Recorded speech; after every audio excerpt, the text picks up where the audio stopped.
बात करेंगे अब दिल्ली में प्रदूषण की, जिस पर सियासत तेज हो गई है। आम आदमी पार्टी और बीजेपी में पॉल्यूशन पर जुबानी जंग तेज हो गई है। दिल्ली में टारगेटेड आतिशबाजी हुई। आम आदमी पार्टी की तरफ से कहा गया है, बीजेपी ने पूछा कि सिर्फ पटाखे आखिर इस पॉल्यूशन के लिए कैसे जिम्मेदार है। तो एक दूसरे पर अब वार पलटवार किया जा रहा है दिल्ली में प्रदूषण की स्थिति को लेकर। भारतीय जनता पार्टी के नेता जिस तरह से पटाखे जलाने के लिए उकसाते रहे, उसका परिणाम आज 215 से बढ़ करके आज 315 से ज्यादा प्रदूषण का स्तर हो गया एक रात के अंदर। ये शर्मनाक है। मैं एक आंकड़ा आपके सामने रखना चाहता हूं कि आज से एक हफ्ते पहले दिल्ली का AQI था 500 और दिवाली के अगले दिन सुबह दिल्ली का AQI है 296। तो पॉल्यूशन कम कैसे हो गया एक हफ्ते में? आप ठीकरा फोड़ना चाहते हैं बच्चों के पटाखों के ऊपर, हिंदुओं के त्योहार के ऊपर। एक मुल्क जो 4 घंटे के नोटिस के ऊपर पूरी तरह से लॉकडाउन हो सकता है, अगर इम्प्लीमेंटिंग एजेंसीज चाहती तो ये जो सुप्रीम कोर्ट ने प्रतिबंध लगाया था इसकी पूरी तरह से पालना हो सकती थी। कांग्रेस हो या ये जो पार्टियां, इनके पेट में दर्द है कि इस देश के लोग दिवाली क्यों मना रहे हैं। इनका दर्द ये है कि दिवाली नहीं मनाने देना चाहिए।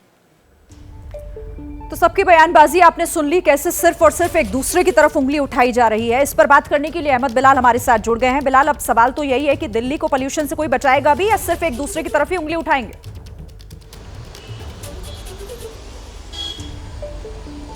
देखिए शिरीन, लगता तो ऐसा ही है कि सिर्फ राजनीतिक पार पलटवार का खेल जो है वो चलता रहेगा और दिल्ली वासियों के लिए दिल्ली जो है वो गैस का चैम्बर बनी रहेगी। हम आपको बता दें कि कल भी हमने दिल्ली के अलग अलग इलाकों से रिपोर्ट करी थी ठीक इसी वक्त, और उस वक्त जो दिल्ली का AQI था वो तकरीबन जो है वो 200 के करीब था।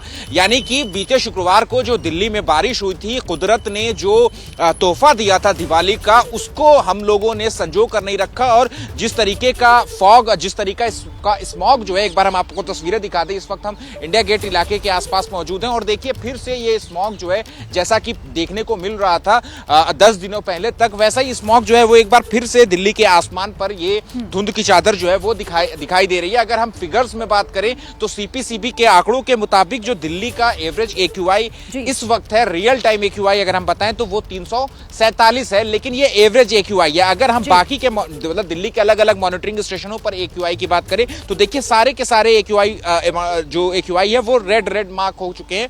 यानी हर जगह पे 350 के पार और कहीं कहीं पर 400 के करीब भी जो AQI है वो पहुंच चुका है। तो रेड अलर्ट है कि किस तरीके से दिल्ली में जो हवा है वो दिन ब दिन सांस लेने के लिए जो खराब होती जा रही है उसकी क्वालिटी। ठीक है, आप रहिए हमारे साथ, लेकिन पॉल्यूशन की स्थिति दिखा देते हैं दिल्ली वर्सेस दुनिया, यानी कि दिल्ली और दुनिया भर में प्रदूषण के क्या हाल है। आप दिल्ली का 286 AQI, आप इधर गाजा में देखिए 78 है, लंदन में 13 है, न्यूयॉर्क में स्थिति 23 की है, मॉस्को में 13, बीजिंग में 95। ये AQI लेवल दुनिया के कई आप जो शहरों में देख रहे हैं, और इधर आप जरा दिल्ली में देखिए 286 ये पहुंच गया है AQI लेवल। साफ तौर पर ये सुबह का औसतन 286 AQI level, air quality index में जो औसतन जो आंकड़ा दर्ज किया गया वो 286 का था।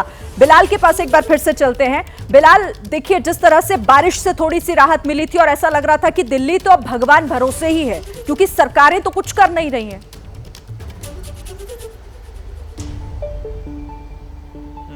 देखिए शिरीन, आपको हमको ये बात समझनी होगी कि मौसम जो है वो एक जो है वो वरदान की तरह है दिल्ली के पोल्यूशन को हटाने के लिए। मौसम वजह नहीं है पोल्यूशन बढ़ाने के लिए, लेकिन उसको हटा जरूर सकता है, धो जरूर सकता है, जैसा कि हमने शुक्रवार के बाद जो है वो अगले 2 दिनों तक देखा था। लेकिन अभी फिलहाल जैसा दिल्ली का मौसम बना हुआ है, मौसम विभाग के मुताबिक जो है वो अगले 1 हफ्ते तक दिल्ली में किसी बारिश का या फिर किसी भी तरीके के पश्चिमी विक्षोभ का जो है कोई पूर्वानुमान नहीं है। और हवा की जो दिशा है वो इस वक्त दिल्ली में नॉर्थ वेस्ट की है। और रात की बात कर लें या सुबह में जो हवा जो होती है वो काम हो जाती है, यानी उसकी जो स्पीड होती है वो 0 किलोमीटर प्रति घंटे की होती है। तो जो हवा में जो प्रदूषक तत्व होते हैं, जो हमारे ट्रोपोस्फेयर में यानी वातावरण में जो प्रदूषक तत्व होते हैं, उनको डिस्पर्स होने का जो है वो मौका नहीं मिलता। हवा उनको जो है वो एक जगह से दूसरी जगह पर ले करके नहीं जाती, तो वो दिल्ली NCR के आसमान पर जो है वो बंध जाते हैं, ट्रैप हो जाते हैं। और इसी वजह से ये पोल्यूशन की जो स्थिति, प्रदूषण की स्थिति या स्मॉग की या धुंध की चादर जो हम देखते हैं वो उसी वजह से जो होती है।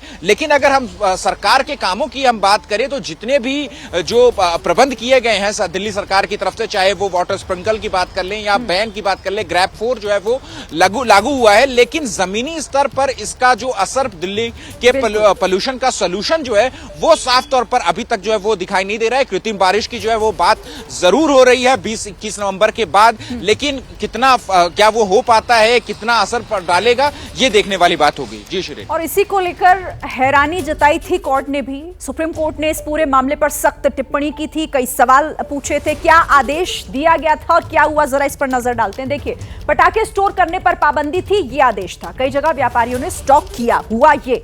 पटाखे बेचने पर भी पाबंदी थी, कई जगहों पर चोरी छिपे और कहीं कहीं तो खुलेआम भी पटाखे बेचे गए।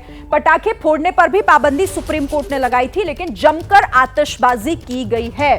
सुप्रीम कोर्ट के आदेश के बावजूद भी पटाखे कैसे बिके, ये बड़ा सवाल उठ जाता है कि आखिर जब बैन था, जब दिल्ली की हवा दम घोटू होती जा रही है, तो ऐसे में आखिर उस आदेश का पालन क्यों नहीं हुआ और आखिर दिल्ली के इस प्रदूषण का सॉल्यूशन क्या है, ये फिलहाल अभी भी एक सवाल है। बहरहाल, बहुत शुक्रिया हमारे सभी सहयोगी हमारे साथ जुड़े और इस बातचीत के लिए। जैसे ही घड़ी का काटा दोपहर 2:30 पे आए, बबीता जी का दिल सास बहू साजिश के लिए मचल जाए। और ये है इनकी बहू, पूरे दिन ऑफिस की टेंशन हो जाए गॉन जब ये करें अपना फेवरेट शो फ्री टाइम पे ऑन। इनकी तरह आप भी देखिए अपना फेवरेट शो अपने टाइम पर और डाउनलोड कीजिए एबीपी लाइव ऐप अपने स्मार्ट टीवी पर।